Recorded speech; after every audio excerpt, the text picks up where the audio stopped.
Act says rather than dealing with TikTok in a one-off fashion, or a few years back it was Huawei, the Chinese telecom provider, or years earlier the Russian software company Kaspersky, we need to have a set of tools, rules-based, so they can stand up in court.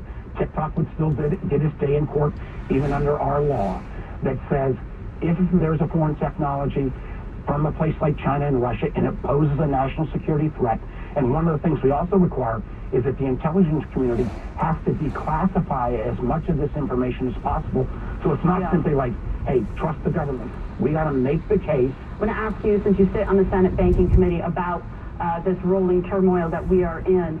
Do you think there needs to be more regulation of mid-sized banks now? If it ends up that a stress test that would have been applied to these mid-sized banks would have spotted this, of course I'd add additional regulation. I think, though, what it appears to me is two things happened. One, basic banking regulation. If this has been only a $5 billion bank, not a $200 billion bank, should have spotted the fact that this management and the regulators missed basic banking 101, the interest rate mismatch. And two, one of the things I think we also have to look at is this was the first time we've had an internet-based run. There was literally $42 billion taken out of this bank in 6 hours. That's the equivalent of 25 cents on the dollar. And I'd like to know why some of the venture capitalists spurred this run in the first place. Interesting topic. I want to ask you, though, as well, about your relationship with SVB Bank and political donations. You received $21,600 from their political action committee, nearly $6,000 from its CEO. Do you feel any pressure to give those funds away? Is there a point to it? We're going to hear the facts on Tuesday, and if there's malfeasance at the bank, of course I'm going to get the money back. Okay.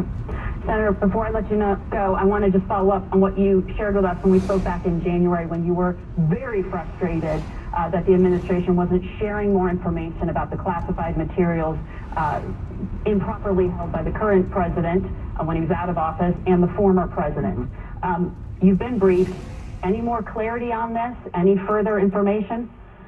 We need more information about these documents, and more importantly, we need to make sure that what the intel community has done to mitigate the harm. And we're still in conversations with the Justice Department. The administration's position does not pass the smell test. We've got a job not to go into the legal ramifications, but to make sure that the intelligence community has done what's right. And we've got some additional tools. We can restrict some of the spending. We're in active conversations with the Justice Department, but we've got to get those documents. All right, Senator Warner, thank you for your time today.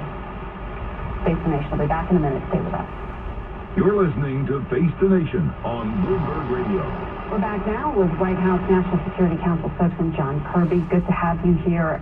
A lot to talk to. I want to start right where Senator Warner left off. Does the White House want to share more information about these classified materials? He says it doesn't pass the smell test. We're fully cooperating with the Justice Department on this ongoing investigation, Margaret. That's got to be the focus, making sure that we preserve that process, and so that's what we're doing. And of course, at the appropriate time and in an appropriate setting, we certainly understand the desire by members of Congress to know more, to see more. But we've got to make sure that we are full cooperation with the Justice Department on this right now. As for what Senator Warner was laying out there and giving the White House the tools to make a call on TikTok, this has been going on for years now. The review of whether to allow it. If it's a national security threat, doesn't there need to be swift action rather than more debate? Well, there's an ongoing, as you know, and review by the Committee on Foreign Investment. 3 years now. Ongoing review. It's an independent review. We want to respect that process. But look, in the meantime, the president's already said we absolutely had national security concerns about that application, and he's banned it from government devices. We don't want to get ahead of this review. We have endorsed the Restrict Act, pending legislation. We'd love to see that passed by the Congress so that the president can have additional tools and authority. We showed a video in that last segment of the president on TikTok from a video shot by a celebrity inside the White House.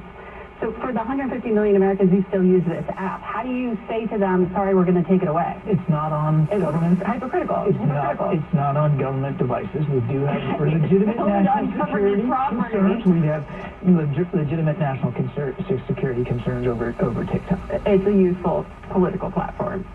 I just would tell you that, again, that our concerns on the national security front are valid. We've banned it on all government devices. We got to get through this CFIUS review to see what the outcome is there before we move ahead. In the meantime, again, the president welcomes congressional action on the Restrict Act. Well, we'll see when it moves and what the action will be, ban or for sale. Let's take a break. I want to talk to you about Syria and Iran in a moment. Now your 3-day weather forecast on Bloomberg 1130.